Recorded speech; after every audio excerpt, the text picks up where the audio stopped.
विष्णुसहस्रनामस्तोत्रम् शुक्लाम्बरधरं विष्णुं शशिवर्णं चतुर्भुजं प्रसन्नवदनं ध्यायेत् सर्वविघ्नोपशान्तये।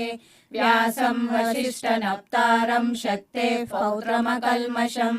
पराशरात्मजं वन्दे शुकतातं तपोनिधिं। व्यासाय विष्णुरूपाय व्यासरूपाय विष्णवे नमो वै ब्रह्मनिधये वासिष्ठाय नमो नमः। अविकाराय शुद्धाय नित्याय परमात्मने सदैकरूपरूपाय विष्णवे सर्वजिष्णवे यस्य स्मरणमात्रेण जन्म संसारबन्धनात् विमुच्यते। नमस्तस्मै विष्णवे प्रभविष्णवे। ॐ नमो विष्णवे प्रभविष्णवे। श्रीवैशम्पायन उवाच श्रुत्वा धर्मान् शेषेण पावनानि च सर्वशः युधिष्ठिरः शान्तनवं पुनरेवाभ्यभाषत। युधिष्ठिर उवाच किमेकं दैवतं लोके किं वाप्येकं परायणं स्वन्तः कमर्चन्तः प्राप्नुयुर्मानवा शुभम्। को धर्मः सर्वधर्माणां भवतः परमो मतः किं जपन्मुच्यते जन्तुर्जन्म संसारबन्धनात्। श्रीभीष्म उवाच जगत्प्रभुं देवदेवम् अनन्तं पुरुषोत्तमं स्तुवन्नाम सहस्रेण पुरुषः सततोत्थितः तमेव चार्चयन् नित्यं भक्त्या पुरुषमव्ययम् ध्यायान् स्तुवन्नमस्यंश्च यजमानस्तमेव च। अनादिनिधनं विष्णुं सर्वलोकमहेश्वरं लोकाध्यक्षं स्तुवन्नित्यं सर्वदुःखातिगो भवेत्। ब्रह्मण्यं सर्वधर्मज्ञं लोकानां कीर्तिवर्धनं लोकनाथं महद्भूतं सर्वभूतभवोद्भवम् एष मे सर्वधर्माणां धर्मोऽधिकतमो मतः। यद्भक्त्या पुण्डरीकाक्षं स्तवैरर्चेन्नरः सदा परमं यो महत्तेजः परमं यो महत्तपः परमं यो महद्ब्रह्म परमं यः परायणम् पवित्राणां पवित्रं यो मङ्गलानां च मङ्गलम् दैवतं देवतानां च भूतानां यो यः पिता यतः सर्वाणि भूतानि भवन्त्यादियुगागमे यस्मिंश्च प्रलयं यान्ति पुनरेव युगक्षये तस्य लोकप्रधानस्य जगन्नाथस्य भूपते विष्णोर्नाम सहस्रं मे शृणु पापभयापहम्। यानि नामानि गौणानि विख्यातानि महात्मनः ऋषिभिः परिगीतानि तानि वक्ष्यामि भूतये। ऋषिर्नाम्नां सहस्रस्य वेदव्यासो महामुनिः छन्दोऽनुष्टुप् तथा देवो भगवान् देवकीसुतः अमृतांशूद्भवो बीजं शक्तिर्देवकीनन्दनः त्रिसामा हृदयं तस्य शान्त्यर्थे विनियुज्यते। विष्णुं जिष्णुं महाविष्णुं प्रभविष्णुं महेश्वरम् अनेकरूपदैत्यान्तं नमामि पुरुषोत्तमम्। न्यास अस्य श्रीविष्णोर्दिव्यसहस्रनामस्तोत्रमहामन्त्रस्य श्रीवेदव्यासो भगवान् ऋषिः अनुष्टुप् छन्दः श्रीमहाविष्णुः परमात्मा श्रीमन्नारायणो देवता अमृतांशूद्भवो भानुरिति बीजम् देवकीनन्दन सृष्टेति शक्तिः उद्भवः क्षोभणो देव इति परमो मन्त्रः शङ्खबृन्नन्दकी चक्रीति कीलकम् शाङ्गधन्वा गदाधर इत्यस्त्रम् रथाङ्गपाणिरक्षोभ्य इति नेत्रम् त्रिसामा सामगः सामेति कवचम् आनन्दं परब्रह्मेति योनिः ऋतुः सुदर्शनः काल इति दिग्बन्धः श्रीविश्वरूप इति ध्यानम् श्रीमहाविष्णुः प्रीत्यर्थे सहस्रनाम जपे विनियोगः ध्यानम् क्षीरोदन्वत्प्रदेशे शुचिमणिविलसतैकते मौक्तिकानां माला क्लुप्तासनस्तस्फटिकमणिनिभैर्मौक्तिकैर्मण्डिताङ्गः शुभ्रैरभ्रैररभ्रैरुपरि विरचितैर्मुक्तपीयूषवर्षैः आनन्दीनः पुनीयादरि नलिनगदा शङ्खपाणिर्मुकुन्दः भूपादौ यस्य नाभिर्विरदसुरनिलश्चन्द्रसूर्यौ च नेत्रे कर्णावाशा शिरोद्योर्मुखमपि दहनो यस्य वास्तेयमब्धिः अन्तस्तं यस्य विश्वं सुरनरखगो भोगि गन्धर्वदैत्यैः चित्रं रम्यते तं त्रिभुवनवपुषं विष्णुमीशं नमामि। ॐ नमो भगवते वासुदेवाय। शान्ताकारं भुजगशयनं पद्मनाभं सुरेशं विश्वाधारं गगनसदृशं मेघवर्णं शुभांगं लक्ष्मीकान्तं कमलनयनं योगिहृद्यानगम्यं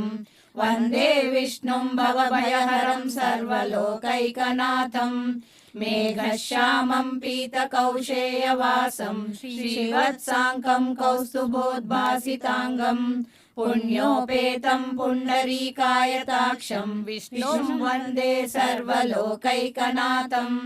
नमः समस्तभूतानाम् आदिभूताय भूभृते अनेकरूपरूपाय विष्णवे प्रभविष्णवे सशङ्खचक्रं सकिरीटकुण्डलं सपीतवस्त्रं सरसीरुहेक्षणं सहारवक्षस्थलशोभिकौस्तुभं नमामि विष्णुं शिरसा चतुर्भुजं छायायां पारिजातस्य हेमसिंहासनोपरि आसीनमम्बुदश्याममायताक्षमलङ्कृतं चन्द्राननं चतुर्बाहुं श्रीवत्साङ्कितवक्षसं रुक्मिणी सत्यभामाभ्यां सहितं कृष्णमाश्रये। ॐ विश्वस्मै नमः। विश्वं विष्णुर्वषट्कारो भूतभव्यभवत्प्रभुः भूतकृद्भूतभृद्भावो भूतात्मा भूतभावनः भूतात्मा परमात्मा च मुक्तानां परमागतिः अव्ययः पुरुषः साक्षी क्षेत्रज्ञोऽक्षर एव च योगो योगविदां नेता प्रधानपुरुषेश्वरः नारसिंहवपुः श्रीमान् केशवः पुरुषोत्तमः सर्वशर्वशिवस्ताणुर्भूतादिर्निधिरव्ययः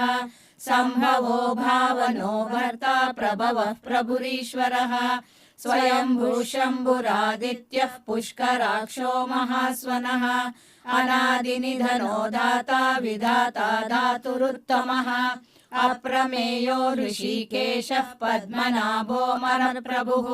विश्वकर्मा मनुस्त्वष्टा स्तविष्टस्तविरो ध्रुवः अग्राह्यः शाश्वतः कृष्णो लोहिताक्षः प्रतर्दनः प्रभूतश्रीककुब्धामा पवित्रं मङ्गलं परम् ईशानः प्राणदः प्राणो ज्येष्ठः श्रेष्ठः प्रजापतिः हिरण्यगर्भो भूगर्भो माधवो मधुसूदनः ईश्वरो विक्रमी धन्वी मेधावी विक्रमः क्रमः अनुत्तमो दुरादर्शः कृतज्ञः कृतिरात्मवान् सुरेशः शरणं शर्मा विश्वरेता प्रजाभवः अहः संवत्सरो व्यालः प्रत्ययः सर्वदर्शनः अजः सर्वेश्वरः सिद्धः सिद्धिः सर्वादिरच्युतः वृषा कपिरमेयात्मा सर्वयोगविनिःसृतः वसुर्वसुमना सत्यः समात्मा संहितः समः अमोघः पुण्डरीकाक्षो वृषकर्मा वृषाकृतिः रुद्रो बहुशिरा बभ्रुर्विश्वयोनिः अमृतः शाश्वतस्ताणुर्वरारोहो महातपाः सर्वगः सर्वविद्भानुः विश्वक्सेनो जनार्दनः वेदो वेदविदव्यङ्गो वेदाङ्गो वेदवित्कविः लोकाध्यक्षः सुराध्यक्षो धर्माध्यक्षः कृताकृतः चतुरात्मा चतुर्व्यूहश्चतुर्दंश्चतुर्भुजः भ्राजिष्णुर्भोजनं भोक्ता सहिष्णुर्जगदादिजः अनगो विजयो जेता विश्वयोनिः पुनर्वसुः उपेन्द्रो वामनः प्रांशुरमोघः शुचिरूर्जितः अतीन्द्रः सङ्ग्रहः सर्गो धृतात्मा नियमो यमः वेद्यो वैद्यः सदा योगी वीरः माधवो मधुः अतीन्द्रियो महामायो महोत्साहो महाबलः महाबुद्धिर्महावीर्यो महाशक्तिर्महाद्युतिः अनिर्देश्य वपुः श्रीमान् अमेयात्मा महादिदृक् महेश्वासो महीभर्ता श्रीनिवासः सतां गतिः अनिरुद्धः सुरानन्दो गोविन्दो गोविदाम्पतिः मरीचिर्दमनो हंसः सुपर्णो भुजगोत्तमः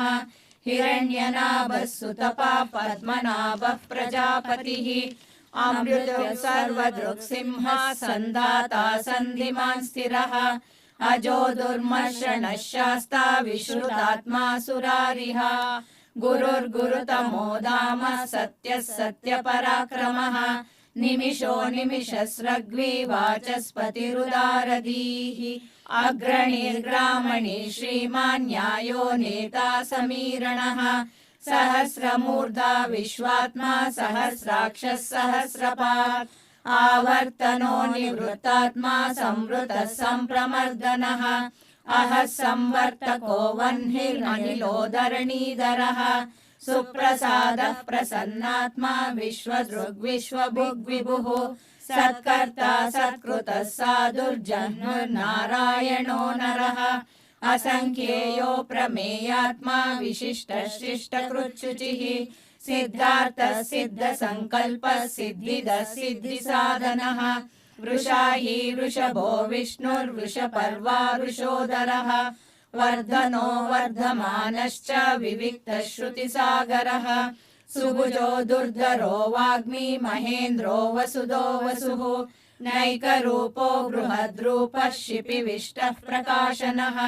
ओजस्तेजोद्युतिधरः प्रकाशात्मा प्रतापनः रुद्धस्पष्टाक्षरो मन्त्रश्चन्द्रांशुर्भास्करद्युतिः अमृतांशुद्भवो भानुः शशबिन्दुः सुरेश्वरः औषधं जगतः सेतुः सत्यधर्मपराक्रमः भूतभव्यभवन्नाथः पवनः पावनो नलः कामः कामकृत्कान्तः कामः कामप्रदः प्रभुः युगादिकृद्युगावर्तो नैकमायो महाशनः अदृश्यो व्यक्तरूपश्च सहस्रजिदनन्तजित्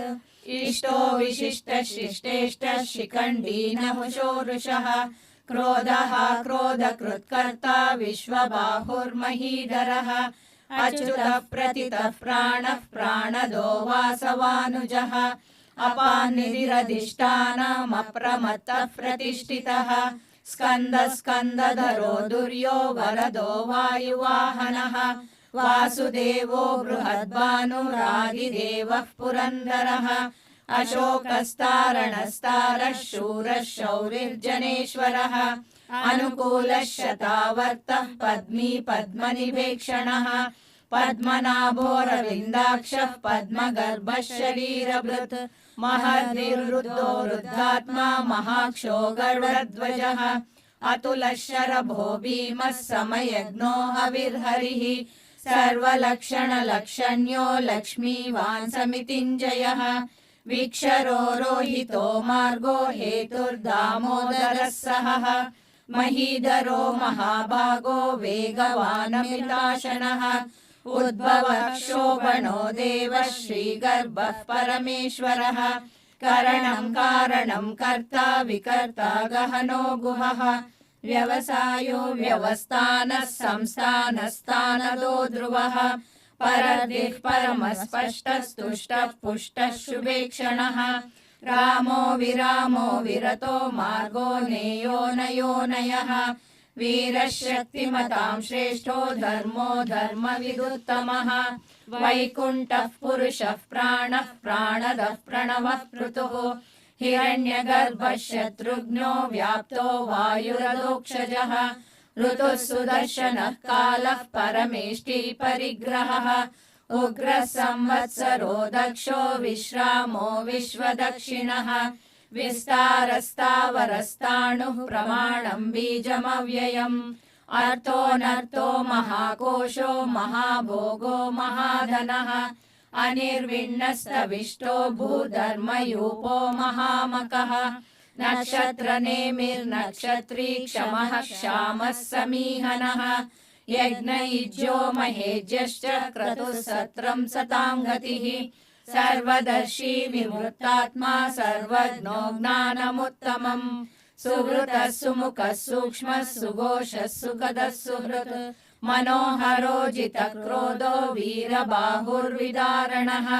स्वापनः स्ववशो व्यापी नैकात्मा नैककर्मकृत् वत्सरो वत्सलो वत्सी रत्नगर्भो धनेश्वरः धर्मकृद्धर्मी सदसक्षरमक्षरम् अविज्ञाता सहस्रांशुर्विधाता कृतलक्षणः गवस्सिनेमि सत्त्वस्थः सिंहो भूतमहेश्वरः आदिदेवो महादेवो देवेशो देवभृद्गुरुः उत्तरो गोपतिर्गोप्ता ज्ञानगम्यः पुरातनः शरीरभूतभृद्भोक्ता कपीन्द्रो भूरि दक्षिणः सोमपोऽमृतपः सोमः पुरुजित्पुरुषत्तमः विनयो जयः सत्यसन्धो दाशार्हः सात्वतां पतिः जीवो विनयिता साक्षी मुकुन्दो मितविक्रमः अम्बो निधिरनन्तात्मा महोदधिशयोऽन्तकः अजो महार्हः स्वाभाव्यो जितामित्रः प्रमोदनः आनन्दो नन्दनो नन्दः सत्यधर्मा त्रिविक्रमः महर्षिर्कपिलाचार्यः कृतघ्नो मेदिनीपतिः त्रिपदस्त्रिदशाध्यक्षो महाशृङ्गः कृतान्तकृत् महावराहो गोविन्दः सुषेणः कनकाङ्गदी गुह्यो गभीरो गहनो गुप्तश्चक्रगदाधरः वेदास्वाङ्गोजितः कृष्णो दृढः सङ्कर्षणोच्युतः वरुणो वारुणो वृक्षः पुष्कराक्षो महामनाः भगवान् भगहानन्दी वनमाली हलायुधः आदित्यो ज्योतिरादित्यः सहिष्णुर्गतिसत्तमः सुधन्वा खण्डपरशुर्दारुणो द्रविणप्रदः दिव्यस्पृक् सर्वदृग्व्यासो वाचस्पतिरयो निजः त्रिसामा सामगः साम निर्वाणं भेषजं विशक् सन्न्यासकृच्छमः शान्तो निष्ठा शान्तिः परायणम् शुभाङ्गः शान्तिदः स्रष्टा कुमुदः कुवलेशयः गोहितो गोपतिर्गोप्ता वृषभाक्षो वृषप्रियः अनिवर्ती निवृत्तात्मा संक्षेप्ता क्षेमकृच्छिवः श्रीवत्सवक्षा श्रीवासः श्रीपतिः श्रीमतांवरः श्रीधः श्रीशः श्रीनिवासः श्रीनिधिः श्रीविभावनः श्रीधरः श्रीकरः श्रेयः श्रीमान् लोकत्रयाश्रयः स्वक्षः स्वङ्गः शतानन्दो नन्दिर्ज्योतिर्गणेश्वरः विजितात्मा विधेयात्मा सत्कीर्तिश्चिन्न संशयः उदीर्णः सर्वतश्चक्षुरनीशः शाश्वतः स्थिरः भूषयो भूषणो भूतिर्विशोकः शोकनाशनः अर्चिष्मानर्चितः कुम्भो विशुद्धात्मा विशोधनः अनिरुद्धो प्रतिरतः प्रद्युम्नो मितविक्रमः कालनेमिनिः वीरः शौरिः शूरजनेश्वरः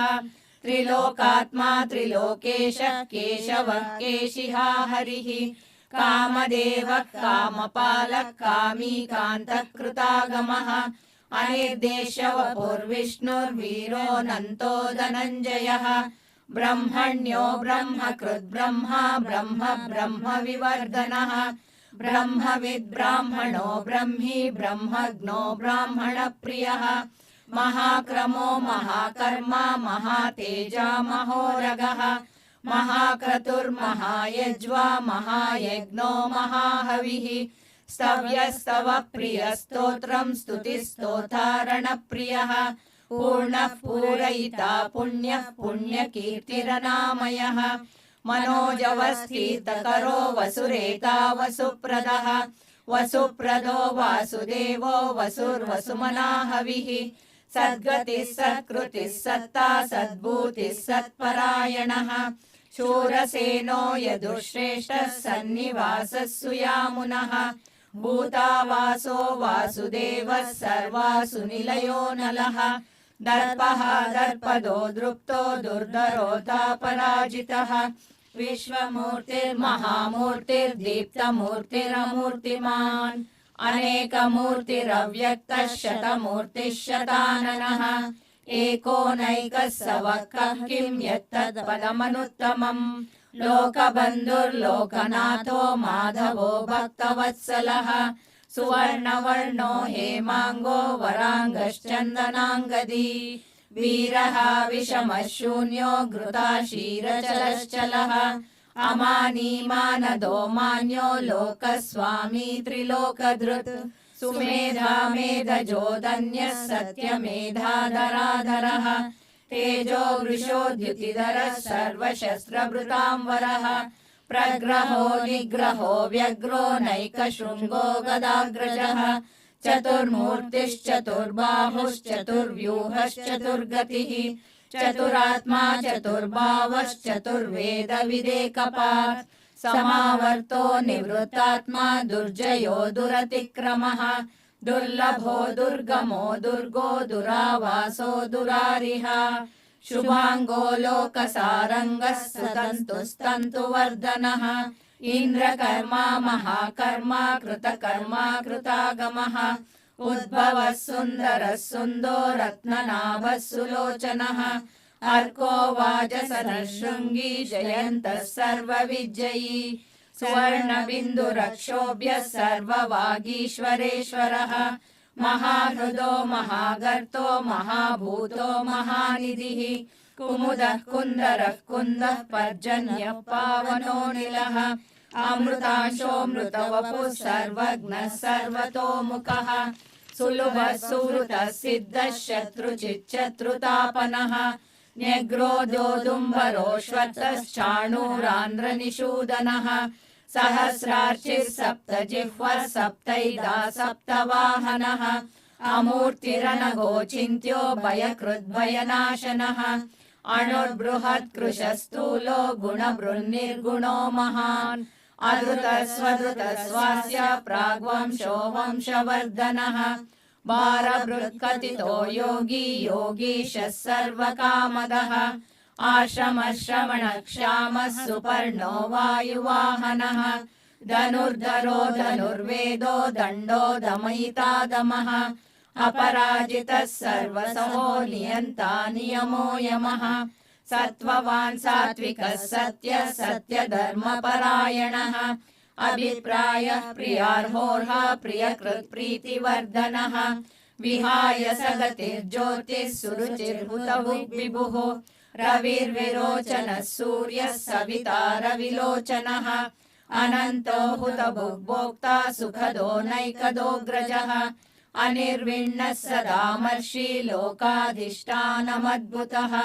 सनातनतमः कपिलः कपिरव्ययः स्वस्तिदः स्वस्तिकृत् स्वस्ति स्वस्तिभुक् स्वस्ति दक्षिणः अरौद्रः कुण्डली चक्री विक्रम्योर्जितशासनः शब्दाधिगः शब्दसः शिशिरः शर्वरीकरः अक्रूरः पेशलो दक्षो दक्षिण अक्षमिणाम्बरः विद्वत्तमो वीतभयः पुण्यश्रवणकीर्तनः उत्तारणो दुष्कृतिः पुण्यो दुःस्वप्ननाशनः वीरः रक्षणः सन्तो जीवनः पर्यवस्थितः अनन्तरूपोऽनन्तः श्रीजितमन्योर्भयापहः चतुरस्रो गभीरात्मा विदिशो व्यादिशो दिशः अनादिर्भूर्भुवो लक्ष्मी सुवीरो रुचिराङ्गदः जननो जनजन्माधिर्भीमो भीमपराक्रमः आधारनिलयो दाता पुष्पहासः प्रजागरः ऊर्ध्वगः सत्पथाचारः प्राणदः प्रणवः पणः प्रमाणं प्राणनिलयः प्राणभृत् प्राणजीवनः तत्त्वं तत्त्वविदेकात्मा जन्म मृत्युजरातिगः भूर्भुवः स्वस्तरुस्तारः सविता प्रपितामहः यज्ञो यज्ञपतिर्यज्वा यज्ञाङ्गो यज्ञवाहनः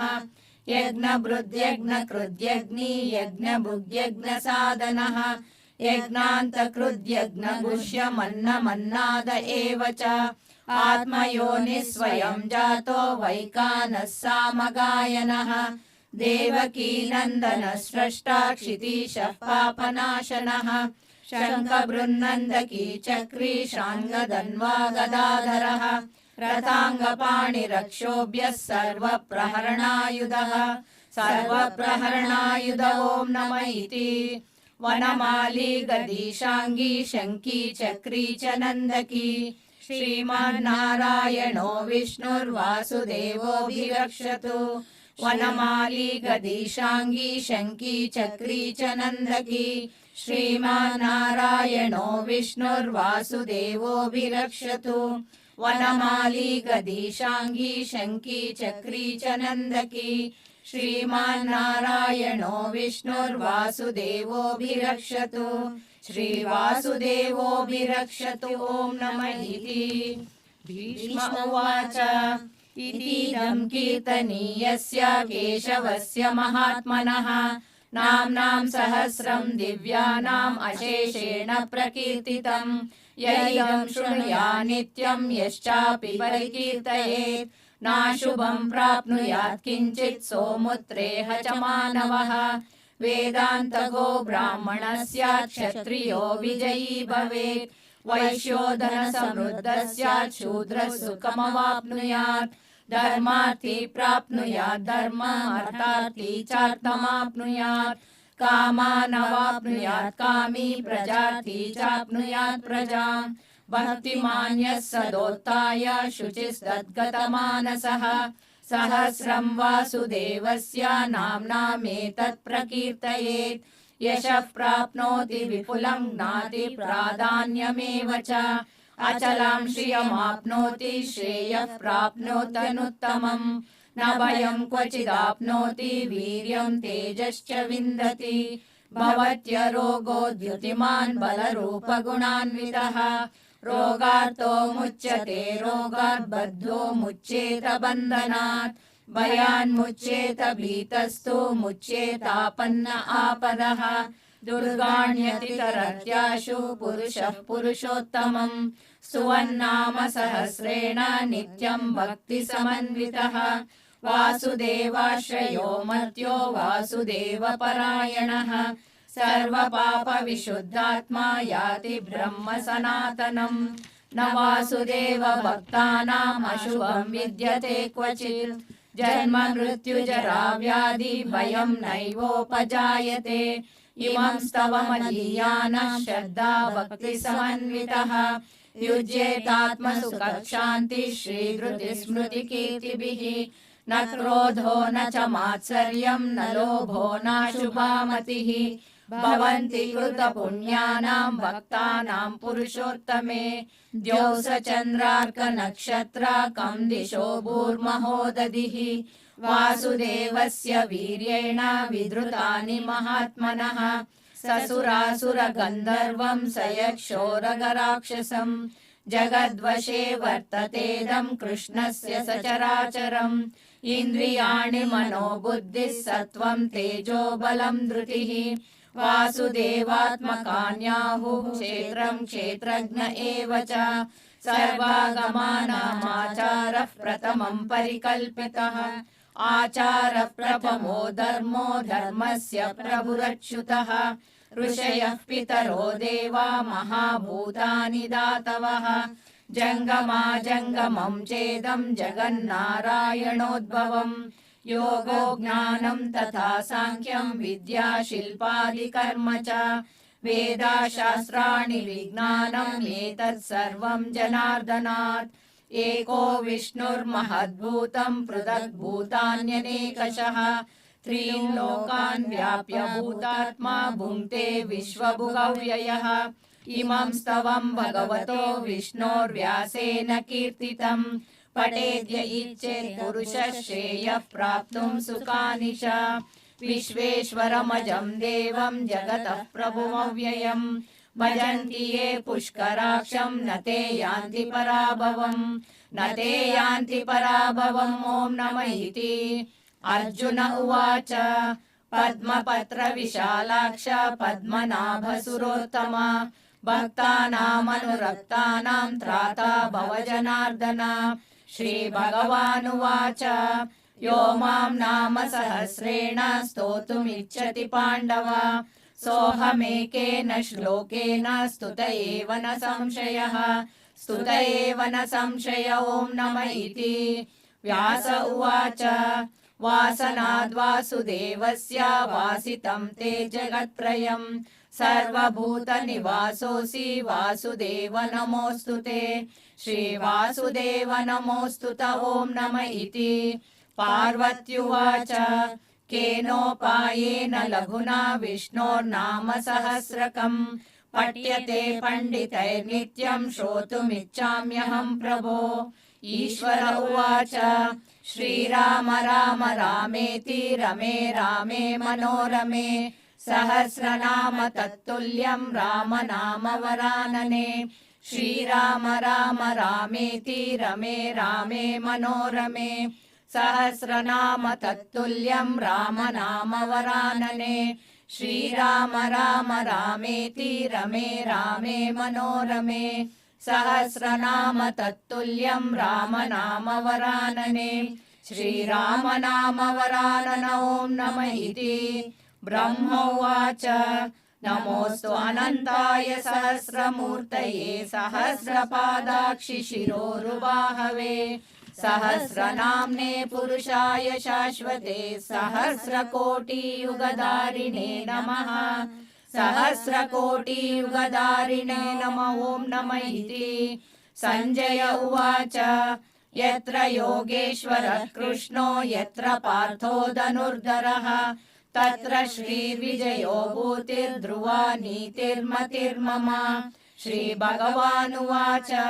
अनन्याश्चिन्तयन्तो मां ये जना पर्युपासते तेषां नित्याभियुक्तानां योगक्षेमं वहाम्यहम्। परित्राणाय साधूनां विनाशाय च दुष्कृतां धर्म संस्थापनार्थाय सम्भवामि युगे युगे।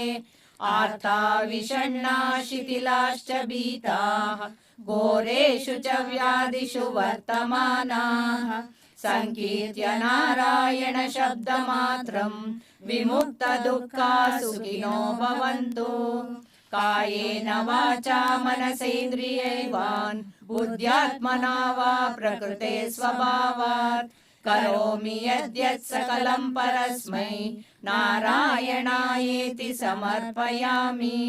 यदक्षरपदभ्रष्टं मात्राहीनं तु यद्भवेत् तत्सर्वं क्षम्यतां देवा नारायणायेति समर्पयामि। ॐ तत्सत् सर्वं श्रीकृष्णार्पणमस्तु।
गोविन्द